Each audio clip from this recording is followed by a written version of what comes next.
High guys, welcome back to my channel. आणि तुम्हाला टायटलवरनं समजलंच असेल की आजच्या या व्हिडिओमध्ये मी माझी वेट लॉस जर्नी तुम्हाला सांगणार आहे.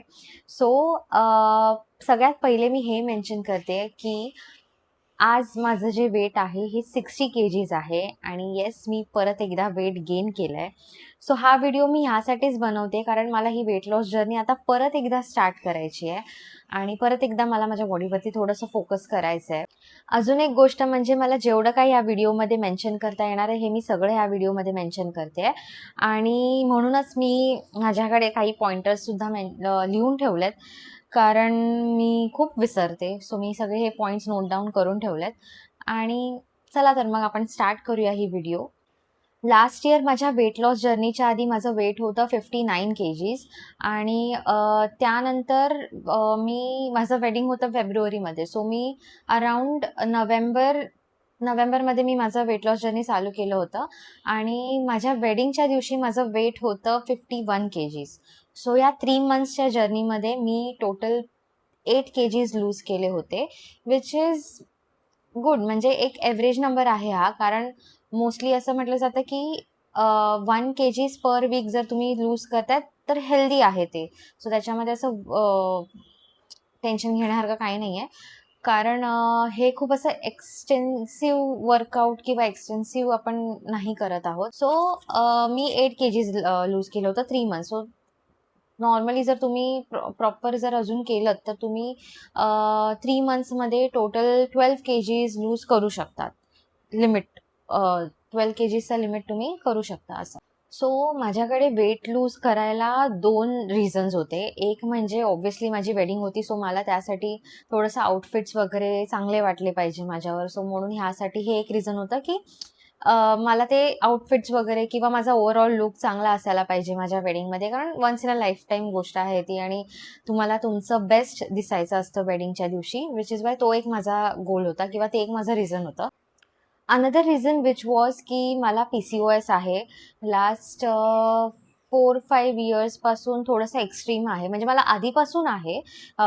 वेन आय वॉज 17 और 16 तेव्हापासून मला PCOS आहे. बट हे थोडंसं ह्या 4-5 इयर्समध्ये खूप एक्स्ट्रीम चालू होतं. सो माझ्या गायनॅकनी पण मला सजेस्ट केलं होतं की Kashmira 59 kgs is not good आणि तुला तुझ्या हाईटच्या हिशोबाने, कारण माझी हाईट 5'1" आहे. सो हाईटच्या हिशोबाने आणि माझ्या बॉडीच्या हिशोबाने माझं वेट असायला पाहिजे अराउंड 52 वगैरे असं असायला पाहिजे.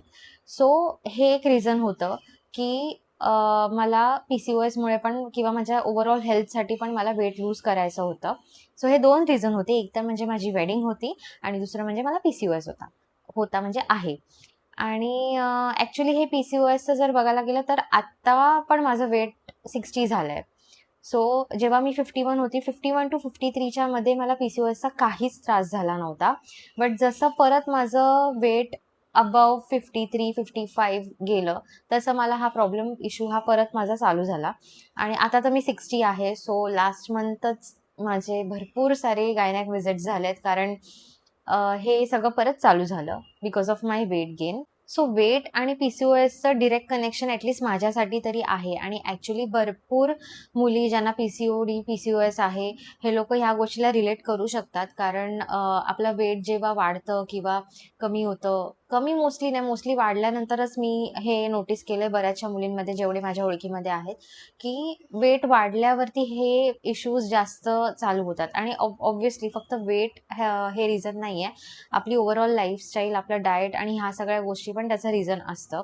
तुम्ही जर वेट तुमचं कमी आहे बट तुमचं बाहेरचं खाणं किंवा जंक फूड किंवा शुगरी फूड वगैरे प्रोसेस फूड खाणं जर जास्त असेल तरी पण तुम्हाला हा इश्यू येऊ शकतो. अगेन PCODचं फक्त हे रिझन नाही आहे, ह्याला अजून काही रिझन्स असू शकतात. हॉर्मोनल असू शकतं किंवा जसं मी म्हटलं लाईफस्टाईल रिलेटेड असू शकतं किंवा अजून बरेचसे रिझन्स आहेत जेणेकरून PCOS हे तुम्हाला होऊ शकतो. हा एक कम्प्लिटली वेगळा टॉपिक आहे. बट PCOS हे वेट लॉससाठी कसं अफेक्ट होतं हे मला मेन्शन करायचं होतं. सो मी हा पॉईंट पण कव्हर केला. सो तुम्हाला आता बेसिक गोष्ट तर समजलंय की माझं वेट किती होतं, ते मी आता किती कमी केलं, त्याच्यानंतर मला वेट लॉस का करायचं होतं, त्याचं रिझन काय होतं, ह्या सगळ्या गोष्टी मी आता इथे सांगितल्या. फायनली आता मी हे सांगणार आहे की मी वेट कसं कमी केलं. हे माझ्या एक्सपिरियन्सच्या हिशोबाने मी तुम्हाला सांगते. ह्याच्यामध्ये ही मेडिकल ॲडवाईस नाही आहे. यातली कोणतीही गोष्ट करताना तुम्ही एकदा तुमच्या डॉक्टरला कन्सल्ट करू शकता आणि त्याच्यानंतरच तुम्ही हे सगळं करा.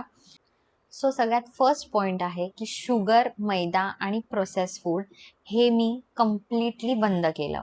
येस, कारण शुगर, मैदा आणि प्रोसेस फूड हे ॲक्च्युली जंक आहे आणि ह्याच्यामधनं कोणताही बेनिफिट नाही आहे, उलटं आपलं लॉसच आहे ह्याच्या सगळ्यामध्ये. सो मी हे तिन्ही गोष्टी कम्प्लिटली बंद केल्या होत्या, कारण मी असंच यूट्यूबवरती वगैरे व्हिडिओज वगैरे बघायची, मला डॉक्टरने सुद्धा सांगितलं. सो असं सगळीकडनं ऐकून वगैरे मी डिसाईड केलं की मी शुगर बंद करते, मी मैदा बंद करते आणि प्रोसेस्ड आणि पॅक्ड फूड जे असतं हे कम्प्लिटली बंद करते. आता ॲक्च्युअलमध्ये ह्याच्यामध्ये एक मजा अशी होती की ह्या 3 मंथ्समध्ये माझं केळवण वगैरे पण होतं आणि त्याच टाईमला मी शुगर वगैरे सगळं, आणि या टायमाला तुम्हाला माहिती आहे की भरपूर खायला भेटतं. मी नाही म्हटलं तरी माझी खूप केळवण झाली होती. मी 10 ते 12 केळवण तरी अटेंड केली असेल. पण ह्या सगळ्यामध्ये गोड खाणं, हे ते वगैरे भरपूर खाणं होतं. मी सगळे केळवण केले, पण त्याच्यामधनं मी एक पोर्शनमध्येच खाल्लं होतं आणि गोड वगैरे हे सगळं खूप कमी खाल्लं होतं. मी सगळे जेवढे माझे केळवण होते हे सगळं घरचं जेवणच होतं. बाहेरचं असं काहीच त्याच्यामध्ये नव्हतं. सो त्यातनं पण मला ते फॉलो करता आलं. मी जसं मेन्शन केलं, मी थोडंसं गोड खाल्लं होतं, थोडंसं म्हणजे लिटरली एवढूसं. ते फक्त नावाला, की तर समोरच्याला असं वाटलं नाही पाहिजे की अरे हे नको, अरे ते नको, मी हे नाही खात, मी ते नाही खात, असं समोरच्याला वाटायला नको म्हणून मी एवढूसं फक्त गोड खाल्लं होतं. एवढूसं जसं फक्त एवढी काजू कतली असेल तर त्याचा फक्त एवढूसा असा तुकडा, गुलाबजाम एवढा असेल तर त्याचा फक्त एवढूसा असा तुकडा, ज्याने मला फारसा फरक नाही पडला. सो पण ते खाल्लं पण गेलं आणि नाही पण खाल्लं, म्हणजे अवॉइड पण केल्यासारखं झालं. सो हे मी एक केलं होतं. सुरुवातीला हे सगळं खूप टफ जात होतं. म्हणजे स्टार्टिंगला जेव्हा मी ही जर्नी चालू केली तेव्हा इतके क्रेव्हिंग्ज होत होते आणि मला खायला प्रचंड आवडतं. म्हणजे मी खूप खाते, म्हणजे मी खूप खाऊ शकते आणि त्याच्यामध्ये गोड वगैरे तर मला चॉकलेट्स वगैरे तर मी रोज, अक्षरशः रोज खात होती. चॉकलेट्स, आईस्क्रीम हे ते वगैरे हे सगळं रोज खाणं होतं. इवन जंक पण रोजचं खाणं होतं आणि त्यातनं हे सगळं डायरेक्ट कंट्रोल करणं हे खूप टफ होतं. बट जसं तुम्ही स्वतःला थोडीशी हॅबिट लावाल किंवा जसं हळूहळू तुम्ही हे थोडंसं फॉलो करत जाल, तसं काही दिवसांनी तुम्हाला या गोष्टीची सवय लागेल आणि मग ते थोडंसं तुमचे क्रेव्हिंग्ज वगैरे थोडेसे कमी होऊन जातात. So yes. सेकंड गोष्ट जी मी केली होती ते म्हणजे इंटरमिटंट फास्टिंग. हे मी actually to be very honest, मी फक्त हे यूट्यूब वगैरे इकडे-तिकडे सगळीकडे बघूनच मी विचार केला की मी ट्राय करते. बट तुम्ही जर हे चालू करणार असाल तर तुम्ही पहिले डॉक्टरला नक्कीच कन्सल्ट करा. मी पहिले इंटरमिटंट फास्टिंग चालू केलं आणि त्याच्यानंतर मी माझ्या डॉक्टरला विचारलं होतं की मी असं-असं चालू केलं तर हे चालेल ना? असं. तर ते बोलले, त्यांनी ओव्हरऑल माझं सगळं रिपोर्ट्स वगैरे ॲनलाईज करून त्यांनी मला सांगितलं की हां, इट्स ओके, हे तू करू शकतेस म्हणून. सो मी ते इंटरमिटंट फास्टिंग कंटिन्यू केलं. इंटरमिटंट फास्टिंगमध्ये तेव्हा मी ऑफिसमध्ये वर्क करत होते. सो तेव्हा माझा 10चा टाईम असायचा. सो मी त्याच दरम्यान म्हणजे 10:30ला फर्स्ट मील खायचे आणि माझं डेचं लास्ट मील जे असायचं हे अराउंड 6 PM असायचं. सो 8 आवर्सचा मी ठेवलेलं, 8 आवर्स आणि 16 आवर्स. सो 16 आवर्स फास्टिंग आणि त्या विदिन 8 आवर्समध्येच मी माझे मील्स खात होती. सो हे मी केलं होतं, ज्याच्यामुळे पण खूप फरक पडला. ह्याच्यामध्ये फरक मेनली का पडतो, कारण तुम्ही 6 PM नंतर जेव्हा तुम्ही काही खात नाही तेव्हा तुमच्या बॉडीला तेवढा टाईम मिळतो, कारण झोपेपर्यंत तुम्हाला ॲटलीस्ट 4-5 आवर्स मिळतात की ज्याच्यामध्ये तुम्ही जेवढं खाल्लं आहे ते सगळं डायजेस्ट होऊ शकतं आणि डायरेक्ट तुम्ही खाल्ल्या झोपत नाही. सो ह्याच्यामध्ये मला हा एक फायदा झाला होता. हे मी लवकर लास्ट मील खाल्ल्यामुळे झोपेपर्यंत खूप हलकं नॉर्मल असं वाटत होतं आणि मग झोपून सकाळी उठल्यावर पण इनफॅक्ट फ्रेश वाटत होतं. तुम्ही कधी पण एक गोष्ट नोटीस करा, जेव्हा पण तुम्ही लेट जेवता आणि सकाळी उठताना तुम्हाला ते बॉडी वगैरे तुमची हेवी अशी जाणवते, की मोस्टली जर ज्यांना राईस वगैरे जास्त खायचं, जसं मी राईस खूप खाते, सो राईस खायचं ज्यांना जास्त सवय असेल, सो त्यांना तर लिटरली फेसवरती असं पफी फेस दिसतो. सो हे सगळं लेट मील्स आणि ह्या सगळ्यामुळे होतं. पण तुम्ही एकदा हे नोटीस करून बघा, की ज्या दिवशी तुम्ही खूप लवकर जेवाल आणि म्हणजे 6-7 पर्यंत मॅक्स तुम्ही जेवून बघा आणि त्याच्यानंतर तुम्ही नेक्स्ट डे पर्यंत, नेक्स्ट मॉर्निंग पर्यंत नोटीस करा की तुम्हाला काय डिफरन्स वाटतोय. सो हे एक आहे की इंटरमिटेंट फास्टिंगमुळे मला खूप फरक पडला होता. ऑल्सो मी परत एकदा हे मेन्शन करते की मी हे कोणालाही सजेस्ट नाही करू शकत. तुम्ही तुमच्या बॉडीला ते वर्कआउट होतंय की नाही होतंय हे एकदा तुम्ही करून बघा किंवा तुम्ही डायरेक्ट पहिले डॉक्टरला विचारून बघा आणि मगच तुम्ही हे ट्राय करा. माझ्या बॉडीला वर्क झालं, बट सगळ्यांच्याच होईल की नाही, काही बॉडीजना होऊ शकतं, काही लोकांना हे वर्क होऊ शकतं, काहींना नाही होऊ शकत. सो पहिले तुम्ही हे कन्सल्ट करा आणि त्याच्यानंतरच तुम्ही हे ट्राय करा. सो तिसरा पॉइंट हा आहे की क्लीन गट. दिस इज व्हेरी इम्पॉर्टंट, कारण अंटिल अँड अनलेस तुमची गट म्हणजे तुमचं पोट जर क्लीन नसेल तर तरी पण वेट लूज करायला तुम्हाला प्रॉब्लेम होऊ शकतो किंवा त्यामुळे पण तुमचं वेट वाढू शकतं.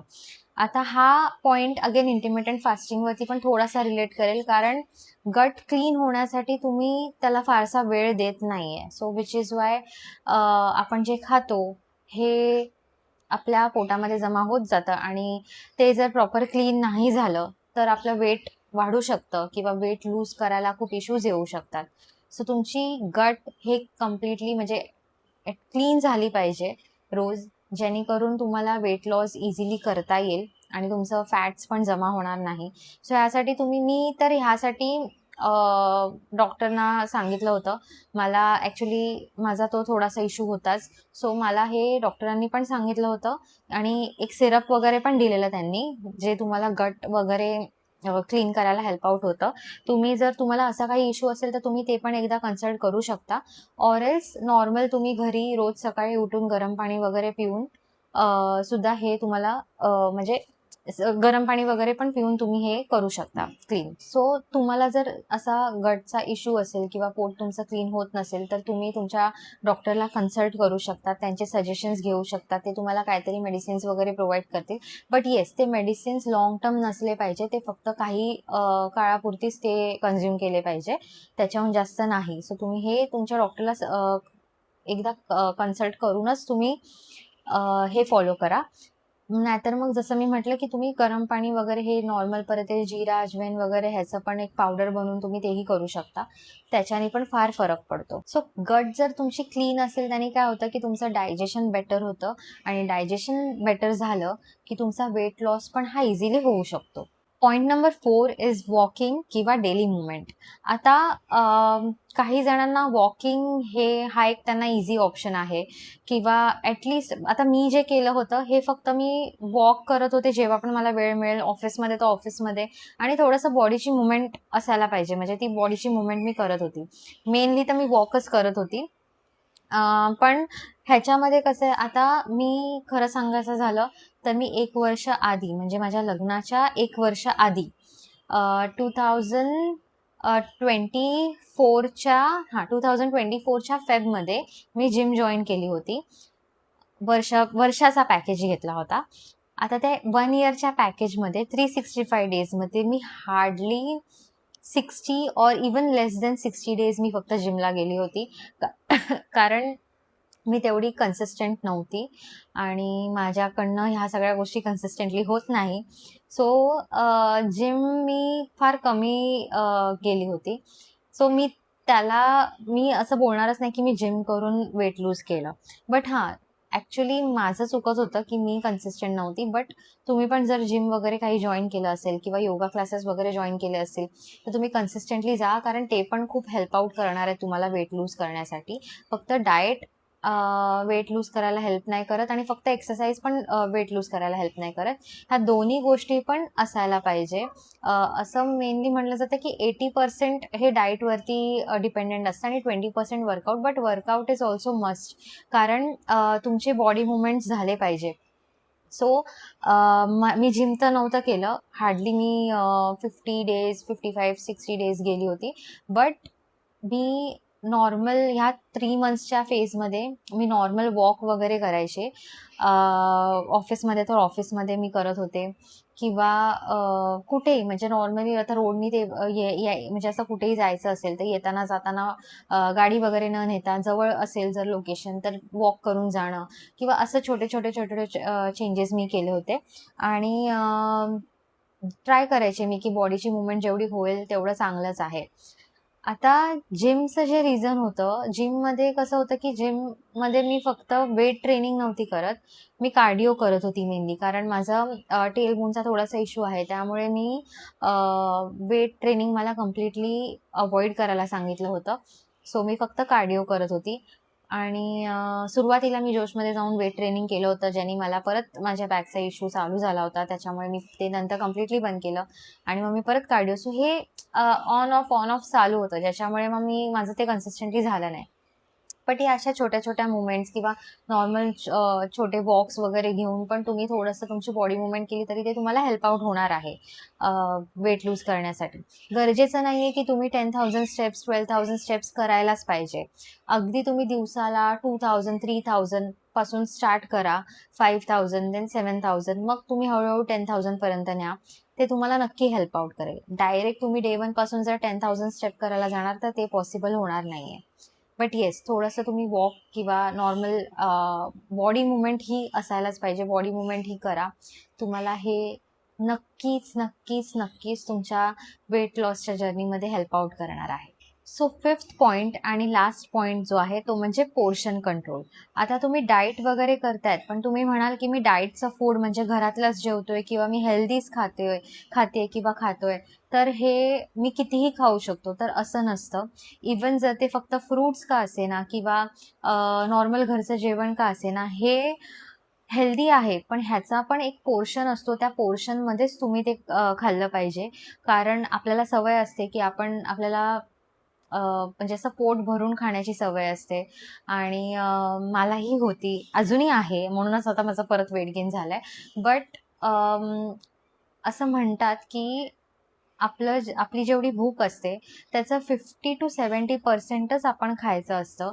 वरचे 10-15% किंवा 20% आपण पाणी पितो आणि बाकीची स्पेस ही एम्प्टी ठेवायची असते पोटामध्ये. कारण फॉर एक्झाम्पल तुम्हाला मी सांगते, जर आपण मिक्सर असतो, जो आपण किचनमध्ये मिक्सर असतो, सो त्याच्यामध्ये जर आपण फुल तो मिक्सर जर आपण त्याचं भांडं जे असतं हे पूर्ण जर भरलं आणि तो जर ऑन केला तर ते ब्लेंड होण्यासाठी टाइम लागतो किंवा इझिली होत नाही. 2-3 वेळा आपण ते ओपन करून बघतो, त्याच्यात पाणी किंवा काहीतरी मिक्स करतो किंवा ते प्रॉपर ब्लेंड नाही होत. तेव्हा ते परत आपण लावतो आणि परत तरी पण ते प्रॉपर ब्लेंड नाही होत. सेम आपल्या पोटाचं पण असतं की आपण त्याला कम्प्लिटली फुल करतो की त्याला डायजेस्ट होण्यासाठी आपण स्पेसच देत नाही. Which is why portion control हे पण इम्पॉर्टंट आहे. हे तर एक रिझन झालं. दुसरं रिझन हे पण आहे की जेवढं तुमची बॉडी मुवमेंट आहे, आता तुम्ही पोर्शन कंट्रोल म्हणजे काय की तुम्ही एवढे कॅलरीज कंझ्युम करतायत. तर जेवढे कॅलरीज तुम्ही कंझ्युम करतायत त्याच्याहून जास्त कॅलरीज जर तुम्ही बर्न केले तर तुमचा वेट लॉस हा इझिली होणार आहे. म्हणून तुम्हाला पोर्शन कंट्रोल हा एक अगेन इम्पॉर्टंट पॉईंट आहे तुमच्या वेट लॉस जर्नीसाठी. सो तुम्ही हे पण एकदा ट्राय करून बघा. जेव्हा आपण जेवायला घेतो तर नेहमी तुम्हाला जर आता जास्त घ्यायची, जसं माझ्यासारखीच तुम्हाला जर प्लेटमध्ये घ्यायची आणि तेवढं संपतं पण संपवायची जर सवय असेल तर थोडंसं तुम्ही एका प्लेटमध्ये आपण काय करतो, आपण रिपीट घेतो. तर ते रिपीट न घेता सुरुवातीलाच तुम्ही थोडं थोडं थोडं असं सगळं एका प्लेटमध्ये घेऊन एकदाच ते सगळं खाणं हे करून बघा आणि रिपीट न घेऊन बघा. तुमचा हा पोर्शन कंट्रोल झाल्यावरती तुम्हाला नक्कीच वेट लॉसमध्ये हेल्प आउट होणार आहे. मी माझ्या वेट लॉस जर्नीच्या वेळेला जे खात होती हे मी लिमिटमध्ये खात होती आणि म्हणून माझं वेट इझिली कमी झालं. हा व्हिडिओ मी बनवते आहे कारण मला परत एकदा माझी वेट लॉस जर्नी स्टार्ट करायची आहे. मला परत एकदा माझ्या बॉडीवर, माझ्या हेल्थवर आणि PCOS वरती एकदा फोकस करायचा आहे आणि त्याला प्रायोरिटी द्यायची आहे. सो म्हणून मी हा व्हिडिओ बनवला आहे. तुम्हाला पण जर तुमची वेट लॉस जर्नी स्टार्ट करायची असेल आणि हा व्हिडिओ जर तुम्ही शेवटपर्यंत पाहिला असेल तर नक्की तुम्ही या व्हिडिओला लाईक करा आणि मला कमेंटमध्ये सांगा की तुमचा वेट लॉस स्ट्रगल काय आहे किंवा तुम्ही स्टार्ट केला आहे की नाही. जर मी हे एकदा करू शकते तर मी हे परत करू शकते आणि म्हणून तुम्ही पण हे करू शकता. Thank you so much for watching आणि नक्की या व्हिडिओला लाईक करा आणि माझ्या चॅनलला सबस्क्राईब करा. थँक्यू. बाय.